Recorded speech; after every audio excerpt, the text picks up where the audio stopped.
Good morning બાળકો. Last લેક્ચરની અંદર આપણે જોયું હતું કે જે સ્ટાન્ડર્ડ 8 ના બાળકો છે એ જંગલની મુલાકાતે ગયેલા હતા. ત્યાં એમને બહુ સરસ બધું જોવા મળ્યું.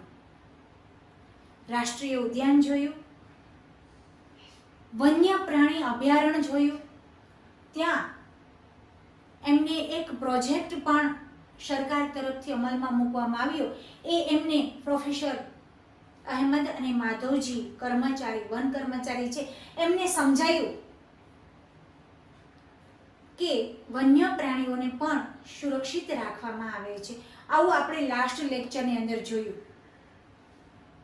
હવે એમના પછી આજના લેક્ચરની અંદર ચેપ્ટર નંબર 7માં આપણે જોશું કે આ સ્વાધ્યાયી લોકો, આ સ્ટુડન્ટ લોકો છે એ વન્ય પ્રાણીઓ જીવે વિશે કેટલા જાણવા માટે ઉત્સુક છે. તો આપણે જોયું હતું લાસ્ટ લેક્ચરની અંદર કે સરકાર તરફથી પણ એક વાઘ બચાવવા માટે પ્રોજેક્ટ ટાઈગર એવો કાયદો છે અમલમાં મૂકેલો હતો. તો વાઘ એ એવી જાતિઓમાંથી એક છે, વાઘ એ એવી જાતિઓમાંથી એક છે કે જે ધીરે ધીરે જંગલોમાંથી નાશ પામતી જાય છે. અત્યારે તમે જોઈ શકો છો આપણને ભાગ્યે ઉચ્ચ કક્ષાના માંસાહારી જોવા મળે છે.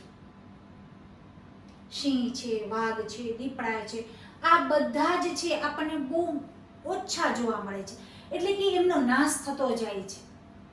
પરંતુ સાતપુડા જે આ લોકો પંચમળી ની અંદર આવેલા સાતપુડા છે એની અંદર રાષ્ટ્રીય ઉદ્યાનમાં જોવા ગયા હતા. ત્યાં એમને સાતપુડા આરક્ષિત ક્ષેત્રમાં વાઘની સંખ્યામાં વધારો થઈ રહ્યો છે. જો બહુ સરસ વાત કહેવાય, સારામાં સારી આપણા માટે એક વાત કહેવાય છે કે અત્યારે જંગલોમાંથી તો છે એ વાઘ નામની જાતિ છે નાશ પામે છે, પરંતુ પંચમઢીમાં સાતપુડા જે રાષ્ટ્રીય ઉદ્યાન છે એની અંદર આરક્ષિત ક્ષેત્રમાં વાઘની સંખ્યામાં વધારો થાય છે. એટલે કે સંરક્ષણનું આગવું ઉદાહરણ છે કે ત્યાં છે એ વાઘનું રક્ષણ સારી રીતે થઈ શકતું હશે. કોઈક સમયે સિંહ, વાઘ, જંગલી ભેંસ તથા શાબર પણ સાતપુડા રાષ્ટ્રીય ઉદ્યાન જોવા મળ્યા હતા. જો શું કહે છે કે રાષ્ટ્રીય ઉદ્યાનની અંદર ક્યાં ક્યાં પ્રાણીઓને જોયા, તો કે સિંહ, હાથી, જંગલી ભેંસ, શાબર અને સાતપુડા રાષ્ટ્રીય ઉદ્યાનમાં જોવા મળ્યા હતા. એવા પ્રાણીઓ છે કે જેની સંખ્યા એક નિર્ધારિત સીમા કરતા ઓછી થતી જાય છે, તે લુપ્ત થઈ છે, એટલે ગાયબ થતી જાય છે, નાશ પામતી જાય છે. જે પ્રાણીઓને નાશપ્રાય જાતિ તરીકે ઓળખવામાં આવે છે. એટલે કે હવે એવા પ્રાણીઓ છે કયા કહે તો કે સિંહ, વાઘ, જંગલી ભેંસ, શાબર, સાતપુડા ઉદ્યાનમાં જોવા મળ્યા હતા. હવે એવા પ્રાણીઓની સંખ્યા નિર્ધારિત જે અત્યારે હતી પહેલા જે રાષ્ટ્રીય ઉદ્યાનમાં આ લોકોની આ પ્રાણીઓની સંખ્યા હતી એમના કરતા અત્યારે જે રાષ્ટ્રીય ઉદ્યાનમાં છે એ સંખ્યા ઓછી છે. એટલે આનો અર્થ એવો થયો કે પ્રાણીઓ ધીરે ધીરે છે એ લુપ્ત થતા જાય છે, એટલે કે નાશ થતા જાય છે. એમને શું કહેવામાં આવે છે? નાશપ્રાય કહેવામાં આવે છે. જોઈએ જો આ તમે જોઈ શકો છો કે આ છે એ નાશપ્રાય જાતિ છે. શું કહેવા માંગે છે? જંગલી ભેંસ છે એ આપણને અત્યારે મોસ્ટલી જોવા મળતી જ નથી એમ. તો આ પણ એક નાશપ્રાય પ્રાણી છે. હવે શું કહે છે તમને કે બુજો ડાયનોસોર એક યાદ કરાવવામાં આવ્યું કે જો નાશપ્રાયી છે તો ડાયનોસોર પણ પહેલાના વખતમાં હતું. ઘણો સમય પહેલા ડાયનોસોર છે એ નાશપ્રાય જાતિ છે. તો એને યાદ કરવાનું, તે લાખો વર્ષો પૂર્વે, શું કહું છું જો કે લાખો વર્ષ પૂર્વે લુપ્ત થઈ ગયા હતા, એટલે કે નાશ થયેલા હતા. કેટલાક સજીવો કુદરતી નિવાસમાં ખલેલ ઊભી થવાથી પણ તેના અસ્તિત્વમાં ખતરો ઊભો થાય છે.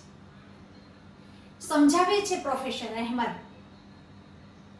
શું કહે છે કે ઘણા સજીવો છે ને એનું નિવાસ સ્થાનમાં જો ખલેલ પહોંચાડવામાં આવે, એમને જો કાંઈ પણ હાનિ પહોંચાડવામાં આવે ને તો એ પ્રાણીઓ કુદરતી નિવાસ સ્થાનમાં નાશ પામે છે. એટલે કે શું કહે છે, કદાચ એનો શિકાર કરવામાં આવે, એને પકડવામાં આવે તો આ પ્રાણીઓ ધીરે ધીરે શું થાય છે, નાશ પામે છે. પ્રોફેસર અહેમદ એમને કહે છે કે વનસ્પતિ અને પ્રાણીઓના સંરક્ષણ માટે સખ્ત કાયદા બધા જ રાષ્ટ્રીય ઉદ્યાનમાં લાગુ પડેલ છે. કે શું કહે છે કે આ બધાને વનસ્પતિ અને પ્રાણીઓના સંરક્ષણ માટે જંગલની અંદર રહેતા પ્રાણીઓ અને વનસ્પતિ ઘણા છે તો જંગલનું કાપણી કરતા હોય છે, એટલે કે એમને કાપણી કરવામાં આવે છે. તો એવા લોકો અને પ્રાણીઓનો જે શિકાર કરે છે એમના ઉપર સરકારે અત્યારે સાવ કાયદો મૂકવામાં આવ્યો છે. અહીં માનવ પ્રવૃત્તિ જેવી કે પ્રાણીઓને પકડવો, શિકાર કરવા, તેમજ પશુઓનો ચારો, બળતણનું લાકડું તથા ઔષધીય વનસ્પતિઓને એકઠા કરવાની પરવાનગી નથી. જો શું કહે છે કે અહીંયા રાષ્ટ્રીય ઉદ્યાન છે ને ત્યાં એ લોકોને વન્ય પ્રાણીઓને, જંગલી પ્રાણીઓને પકડવાનો, એમને શિકાર કરવાનો અથવા પશુઓનો ચારો અને બળતણનું લાકડું કે દવા માટેનું લાકડું એ લેવાની સખત મનાઈ છે. ક્યાં? રાષ્ટ્રીય ઉદ્યાનની અંદરની વાત કરે છે. જ્યારે આપણે જોયું તો અભયારણ્ય, એની અંદર આ બધી વસ્તુની છૂટ આપેલી હતી. ખાસ ધ્યાન રાખજો બંનેની અંદર શું તફાવત છે. વન્ય પ્રાણી અભયારણ્ય આપણે જોયું હતું, એમની અંદર પ્રાણીઓને પકડવાનો, શિકારની તો સખત ના હતી, પરંતુ ત્યાં પશુઓનો ચારો, બળતણનું લાકડું અને ઔષધીય વનસ્પતિની પરવાનગી હતી. જ્યારે રાષ્ટ્રીય અભયારણ્યમાં એ બધી જ વસ્તુઓની સખત ના છે. શું માત્ર મોટા પ્રાણીઓ જ લુપ્ત થવાનો ખતરો છે? હવે આ બેન એવું પૂછે છે, પહેલી બેન, કે એવું છે કે મોટા મોટા જે માંસાહારી ઉચ્ચ કક્ષાના પ્રાણીઓ છે એ જ બધા નાશ પામે છે? માધવજી જે વન કર્મચારી છે એમને સમજાયું કે નાના પ્રાણીઓને મોટા પ્રાણીઓ કરતા લુપ્ત થવાનો ભય વધારે થાય છે, વધારે હોય છે. કેમ કે નાના પ્રાણીઓને તો આપણે બી મારી શકીએ છીએ, આપણે પણ એમને ખતરો ઊભો કરી શકીએ છીએ, જ્યારે મોટા પ્રાણીઓને આપણો ખતરો રહેતો નથી. એટલે માધવજી એવું સમજાવે છે પહેલી બેન કે નાના પ્રાણીઓને છે મોટા પ્રાણીઓ કરતા વધારે ડર લાગે છે કે પોતે નાશ પામશે. ક્યારેક આપણે સાપ, દેડકા, ગરોળી, ચામાચીડિયા અને ઘુવડને નિર્દયતાથી મારી નાખતા હોય છે. જો હમણાં જ આપણે વાત કરી કે એમના નિષંતંત્ર વિશે આપણે વિચારતા પણ નથી કે આ શું થશે, એમનું નિષંતંત્ર, આપણું જે પર્યાવરણમાં આપણે રહીએ છીએ આ લોકોનો નાશ કરવાથી શું થશે એવું વિચાર્યા વગર જ આપણે તેમને મારી નાખીએ છીએ અને તેઓને મારી આપણે આપણી જાતને જ નુકસાન પહોંચાડીએ છીએ. ભલે તે કદમાં નાનો હોય, પરંતુ નિષંતંત્રમાં તેનું યોગદાન નજરઅંદાજ ન જ કરી શકાય. કેમ કે તમે જોઈ શકો છો કે દેડકો, ગરોળી, સાપ, ચામાચીડિયું, ઘુવડ એ બધા જ આહાર ઝાડની એક કડી છે. જો એમને જ આપણે નાશ કરી નાખશું તો એ નાશપ્રાય જાતિ થઈ જશે. ધીરે ધીરે તે બધાનો નાશ પામતા જશે. તો એ સજીવો જે પોષણ કડીની અંદર છે તો એમનું પણ આપણા આ નિષંતંત્રની અંદર મોટા પાયે યોગદાન છે, આપણે ના ન કહી શકીએ. આહાર જાળ અને શૃંખલાનો મોટો એક ભાગ છે, જેના વિશે આપણે ધોરણ 7માં અભ્યાસ કરી ચૂક્યા છીએ. કોઈ પણ વિસ્તારની બધી જ વનસ્પતિ, પ્રાણી તેમજ સૂક્ષ્મજીવો અને અજીવ ઘટકો જેવા વાતાવરણ, અજીવ ઘટકો જે આપણે લાસ્ટ લેક્ચરની અંદર શીખી ગયા, કયા કયા અજીવ ઘટકો? વાતાવરણ, ભૂમિ, નદીના મુખ ત્રિકોણ પ્રદેશ વગેરે સંયુક્ત સ્વરૂપ નિષંતંત્રનું નિર્માણ કરે છે અને ધીરે ધીરે આપણે એમનો નાશ કરતા જઈએ છીએ. હવે શું કહે છે કે red data book, professor Ahmed, તો આ ભાઈ એવું કહે છે કે મને તો આશ્ચર્ય થાય છે કે આ બધી નાશપ્રાય જાતિઓનો કોઈ રેકોર્ડ હશે ખરા, કે જે આ પ્રાણીઓ નાશ થતા જાય છે એની કોઈ યાદી તો હશે ને, એવું આ બેન પૂછે છે. આપણે કોઈ યાદી રાખતા હશું કે નહીં? તો રેડ ડેટા બુક છે એ આ જેટલી નાશપ્રાય જાતિઓ છે એમનું ભારતીયમાં એ બુક છે, રેડ ડેટા બુક નામની એક ચોપડી છે, એક બુક છે, એની અંદર આ બધી જ નાશપ્રાય જાતિઓ છે એનો એક રેકોર્ડ રાખવામાં આવે છે. તો પ્રોફેસર અહેમદ બાળકોને રેડ ડેટા બુક વિશે સમજાવે છે. તે જણાવે છે કે રેડ ડેટા બુક એ એવું પુસ્તક છે જેમાં બધી નાશપ્રાય જાતિઓનો રેકોર્ડ રાખવામાં આવે છે. ખાસ ધ્યાન રાખજો, આગળના ધોરણમાં પણ આમનો ટૂંક જવાબી પ્રશ્ન આવી શકે છે કે રેડ ડેટા બુક એવું એક પુસ્તક છે જેની અંદર નાશપ્રાય જાતિઓનો રેકોર્ડ રાખવામાં આવે છે. એક સંસ્થા દ્વારા આંતરરાષ્ટ્રીય સ્તરે રેડ ડેટા બુક જાળવવામાં આવે છે. ઇન્ટરનેશનલ તરીકે આ બુકને રાખવામાં આવે છે. ભારતમાં જોવા મળતી વનસ્પતિ અને પ્રાણીઓ માટે રેડ ડેટા બુક ભારત દ્વારા જાળવવામાં આવે છે. હવે સ્થળાંતર શું કહેવામાં આવે છે કે માધવજી માર્ગદર્શન હેઠળ ભ્રમણ કરતું જૂથ ગાઢ જંગલમાં પહોંચી ગયું. હવે આ લોકો ધીરે ધીરે કરતા આગળ જંગલમાં જેમ જેમ એ ભ્રમણ કરતા એટલે કે ફરતા જંગલમાં પહોંચ્યું તેઓ તવા સરોવર નજીક થોડો એક તવા સરોવર છે જે પંચમઢીમાં જ છે. તવા સરોવર નજીક થોડો સમય આરામ માટે બેઠા. જો આપણી પાસે લાકડું નહીં હોત તો શું થાય? શું લાકડાનો અન્ય કોઈ વિકલ્પ ઉપલબ્ધ છે? હું જાણું છું કે કાગળ એક મહત્વપૂર્ણ ઉત્પાદન છે જે આપણને જંગલોમાંથી પ્રાપ્ત થાય છે. મને આશ્ચર્ય થાય કે કાગળનો કોઈ પણ વિકલ્પ ઉપલબ્ધ હશે ખરા? જો જંગલનો જ નાશ, જો લાકડું ન હોત તો, એટલે કે જો જંગલ જ નાશ પામી જાય તો આપણને લાકડું મળશે નહીં. લાકડું નહીં મળે તો કાગળ કેવી રીતે મળશે? કેમ કે લાકડા ઉપરથી જ આપણને કાગળ મળે છે અને કાગળનું પુનઃ રિસાયકલિંગ કરી અને આપણે પાછો એમનો ઉપયોગ કરી શકીએ છીએ. તો શું કહે છે? થોડો આરામ કરવા માટે બેટા. પહેલી નદીની નજીક કેટલાક પક્ષીઓ જોયા. માધવજી જણાવે છે કે સ્થળાંતર કરનારાઓ પક્ષીઓ છે. આ બેન છે એમને આ સરોવર, કેમ કે કયું સરોવર છે? તવા સરોવરની બાજુમાં કેટલાક અલગ જુદી જુદી જાતના પક્ષીઓ જોયા. તો એમને કહ્યું કે આ પક્ષીઓ, માધવજી પૂછે છે, માધવજી એ લોકોને જણાવે છે કે આ કયા પક્ષીઓ છે? સ્થળાંતર કરનારા પક્ષીઓ છે જે દુનિયામાં અન્ય વિસ્તારમાંથી, જુદા જુદા વિસ્તારમાંથી ઉડીને અહીંયા આવ્યા હોય છે. વાતાવરણીય બદલાવાને કારણે સ્થળાંતર કરનારા પક્ષીઓ એટલે કે પ્રવાસી પક્ષી કહેવાય. પ્રત્યેક વર્ષે દૂરના વિસ્તારોમાંથી એક ચોક્કસ સમયે ઉડીને આવતા હોય છે.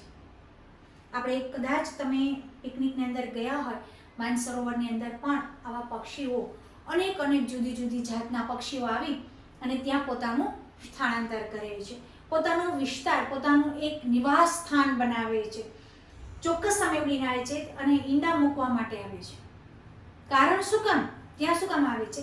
કેમ કે અતિશય ઠંડી હોવાને લીધે અમુક વિસ્તારની અંદર તે નિવાસ સ્થાન કરતા હોય ત્યાં અતિશય ઠંડી હોવાથી તે ઈંડા મૂકી શકતા નથી. તો એને ઈંડા મૂકવા માટે તે અહીંયા આવે છે. અતિશય ઠંડી હોવાને લીધે તેઓના મૂળ નિવાસ સ્થાન એટલે કે તે પોતે જ્યાં રહેતા હોય ત્યાં અતિશય ઠંડી હોવાને કારણે અહીંયા તવા સરોવરને કાંઠે પોતે ઉડી અને આવે છે અને પોતે ત્યાં નિવાસ સ્થાન કરે છે અને ઈંડા મૂકે છે. મૂળ વિસ્તાર નિવાસ સ્થાનને સમયે રહેવા માટે યોગ્ય હોતા નથી. ત્યાં એકદમ ઠંડી હોય છે એટલે પોતે ત્યાં ઈંડા મૂકી શકતા નથી. એટલા માટે એ તવા સરોવરના કાંઠે આવી અને પોતે નિવાસ સ્થાન કરે છે. એવા પક્ષીઓ કે જે ઉડીને દૂરના અંતર લાંબી યાત્રા કરે છે તેને સ્થળાંતરીય પક્ષીઓ અથવા તો શું કહેવામાં આવે છે? એને પ્રવાસી પક્ષી તરીકે ઓળખવામાં આવે છે કે દૂરથી પક્ષીઓ આવતા હોય છે અને પોતે લાંબી યાત્રા કરે છે. તેને સ્થળાંતરી પક્ષીઓ અથવા તો પ્રવાસી પક્ષી તરીકે ઓળખવામાં આવે છે. જેમ કે પહેલી તેને ધોરણ 7માં અભ્યાસ કરેલો છે. હવે શું કહે છે કે કાગળનું રિસાયકલિંગ કેમ કરવું? કાગળને પાછું એક વખત ઉપયોગમાં રિસાયકલિંગ એટલે કે એક વખત ઉપયોગમાં લીધા પછી પાછું એમને કેમ લેવું? પ્રોફેસર અહેમદ બાળકોને ધ્યાન વન નાબૂદીના એક અન્ય ઉદાહરણ એક કારણ તરફ દોર્યું. પ્રોફેસર બાળકોને એક વન નાબૂદીનું એક કારણ તો કયું બીજું? તેઓ જણાવે છે કે 1 ટન કાગળ પ્રાપ્ત કરવા માટે પૂર્ણ વિકસિત 17 વૃક્ષોને કાપવામાં છે. બહુ સરસ છે. જુઓ કે જો 1 ટન આપણે કાગળ જોતો હોય ને તો 17 પૂરેપૂરા પૂર્ણ વિકસિત એટલે કે મૂળથી માંડીને પર્ણ સુધી પૂર્ણ વિકસિત 17 જો વૃક્ષો કાપવામાં આવે ને ત્યારે આપણને 1 ટન કાગળ પ્રાપ્ત થાય છે. આટલી નુકસાન કરી, આટલા જંગલોનો નાશ કરી, આટલી વનસ્પતિ જો કાપીએ ત્યારે આપણને 1 ટન કાગળ મળે છે. આથી આપણે કાગળની બચત કરવી જોઈએ. પ્રોફેસર અહેમદ એ પણ બતાવે છે કે ઉપયોગ માટે કાગળને 5 થી 7 વખત રિસાયકલિંગ પણ કરી શકાય છે. એટલે કે કાગળને એક વખત ઉપયોગ લીધા પછી એને 5 કે 7 વખત પાછું એને ઉપયોગમાં લઈ શકાય છે. જો કોઈ વિદ્યાર્થી એક દિવસમાં માત્ર એક જ કાગળની બચત કરે ને તો આપણે 1 વર્ષમાં અનેક વૃક્ષો બચાવી શકીએ. જો બહુ સરસ સમજ્યા જેવી વાત છે બાળકો. કે શું કહે છે કે એક વિદ્યાર્થી એક દિવસની અંદર જો એક જ કાગળ બચત કરતો હોય ને તો વર્ષના અંતે આપણે કેટલા વૃક્ષો, કેમ કે કાગળ જો ઓછો વપરાશે તો વૃક્ષોની કાપણી પણ ઓછી કરવામાં આવશે તો જંગલનો બચાવ પણ કરી શકાય છે. તો એક કાગળનું રિસાયકલિંગ પણ એક વન્ય આ જે કાગળનું વન નાબૂદીનું એક મુખ્ય કારણ છે કે વૃક્ષોને બચાવી શકાય છે. આપણે કાગળનો બચાવ કરવો જોઈએ, તેનો પુનઃ ઉપયોગ કરી તેને રિસાયકલિંગ કરવું જોઈએ. જેની મદદથી આપણે માત્ર વૃક્ષોને જ બચાવશું એવું નથી. જો શું કહે છે કે જો તમે એક કાગળ એક દિવસમાં બચાવશો ને તો વર્ષના અંતે કેટલા કાગળ બચી જશે. જો એ બચાવશો તો તમે જેટલા કાગળ બચશે એટલું તમારે ઓછું લેવું પડશે. તો એટલું જ સરકાર દ્વારા વૃક્ષોની કાપણી ઓછી કરવામાં આવશે. તો એવું જ નથી કે ખાલી વૃક્ષોને જ બચાવીએ છીએ આપણે. કેટલા એક કાગળ બનવા માટે કેટલા પદાર્થોનો ઉપયોગ કરવામાં આવે છે. જો કે રિસાયકલિંગ તેની મદદથી વૃક્ષો બચાવશું એવું નથી, પરંતુ કાગળ ઉત્પાદનના ઉપયોગમાં લેવાતું પાણી, ઉર્જાની પણ બચત કરી શકશું. સાથે સાથે આ કાગળમાં શું કહે છે કે સાથે સાથે કાગળ ઉત્પાદનમાં ઉપયોગમાં લેવાતા હાનિકારક રસાયણો એટલે કે જે કાગળની અંદર લાઇનિંગ હોય છે એની અંદર જે અક્ષરો છપાતા હોય એ રસાયણ પદાર્થોનો ઉપયોગ એને પણ તમે બચાવી શકશો. વન નાબૂદીનું કોઈ અન્ય નિવારણ છે તો શું કહે છે કે પુનઃ વનીકરણ. એક બીજું પણ સરસ ઉદાહરણ છે કે વનને બચાવવું હોય, વન કાપણી કરતા બચાવવું હોય તો એક આપણે જોયું કે કાગળનું પુનઃકરણ કરી શકાય છે, રિસાયકલિંગ કરી શકાય છે. હવે એમના પછી બીજું કારણ છે પુનઃ વનીકરણ. પ્રોફેસર અહેમદ સુઝાવ છે કે વન નાબૂદીનો જવાબ પુનઃ વનીકરણ જ છે. કે જો વન નાબૂદી તમારે કરવું હોય, વનને બચાવવું હોય ને તો પુનઃ વનીકરણ એટલે કે ફરીથી વૃક્ષો વાવો. પુનઃ વનીકરણનો અર્થ એવો થાય છે કે ફરીથી જેટલા વૃક્ષો કાપો છે એટલા ફરીથી વાવો. એને પુનઃ વનીકરણ તરીકે ઓળખવામાં આવે છે. પુનઃ વનીકરણનો ઉદ્દેશ કાપવામાં આવેલા વૃક્ષોની ઘટ પૂરી કરવા નવા વૃક્ષોની રોપણી કરવાનો છે. જેટલા વૃક્ષો તમે કાપો છો ને એટલા જ નવા વૃક્ષો તમારે રોપવા જોઈએ, નવા વૃક્ષોને ઉગાડવા જોઈએ. એ મુખ્ય કારણ છે વન નાબૂદીનું. જે તે જંગલમાં જો રોપવામાં આવેલ વૃક્ષો સામાન્ય એક જ જાતિના હોય છે જે જંગલમાં જોવા મળે છે. આપણે ઓછામાં ઓછા એટલા વૃક્ષો ઉછેરવા જોઈએ જેટલા આપણે કાપીએ છીએ. તો જ આપણે પાછું પુનઃ વનીકરણ કરી શકીશું અને વન નાબૂદી એ આપણે બચાવી શકશું. શું કહે છે કે આપણે જેટલા વૃક્ષો કાપીએ છીએ એટલા જ આપણે ફરીથી ઉગાડવા જોઈએ. કુદરતી રીતે પણ પુનઃ વનીકરણ થઈ શકે છે. શું કહે છે કે પણ પુનઃ વનીકરણ ક્યારે થઈ શકે છે? કુદરતી કુદરતી રીતે પણ થાય છે. આપણે ન વાવીએ તો પણ એ પુનઃ વનીકરણ કુદરતી રીતે છે. જો આપણે તેને વિસ્તારને ખલેલ પહોંચાડ્યા વગર જ રહેવા દઈએ ને તો તે સ્વયં પુનઃ પ્રસ્થાપિત થઈ શકે છે. હા, એ પણ સરસ છે કે તમે કોઈ પણ જગ્યાએ વનસ્પતિ ઉગી નીકળતી હોય, ઘાસ હોય, મોટા છોડ હોય, નાના છોડ હોય, એ ઉગી નીકળતા હોય ને ત્યારે પણ જો એ જગ્યાને તમે ખલેલ ન પહોંચાડો ને તો પણ એ પોતાની જાતે ત્યાંથી ઉગી નીકળતા હોય. જો પણ એ જગ્યાને ખલેલ ન પહોંચાડો તો કુદરતી વનીકરણમાં માનવની કોઈ ભૂમિકા નથી. એ પોતાની આપમેળે ઉગી નીકળે છે. આપણે આપણા જંગલોને અત્યાર સુધી ઘણું નુકસાન કરી ચૂક્યા છીએ. જો આપણે આપણી આવનારી પેઢી માટે હળિયાળી સંપત્તિ બનાવી રાખવી હશે ને તો વધારે ને વધારે વૃક્ષો વાવવા જોઈએ. એ જ આપણા માટે એક મહત્વનો વિકલ્પ છે. જો શું કહે છે કે આવનારી પેઢી માટે જો સારામાં સારું એમને હળિયાળી સંપત્તિ જોઈએ ને તો આપણે વધારે વૃક્ષો વાવવા જોઈએ. પ્રોફેસર અહેમદ અને તેઓને બતાવ્યું કે ભારતમાં વન સંરક્ષણ અધિનિયમન છે. આ અધિનિયમનનો હેતુ પ્રાકૃતિક વનોની જાળવણી અને સંરક્ષણ કરવાનો છે. જંગલોને વધારે ને વધારે બચાવો અને એનું રક્ષણ કરવું જોઈએ.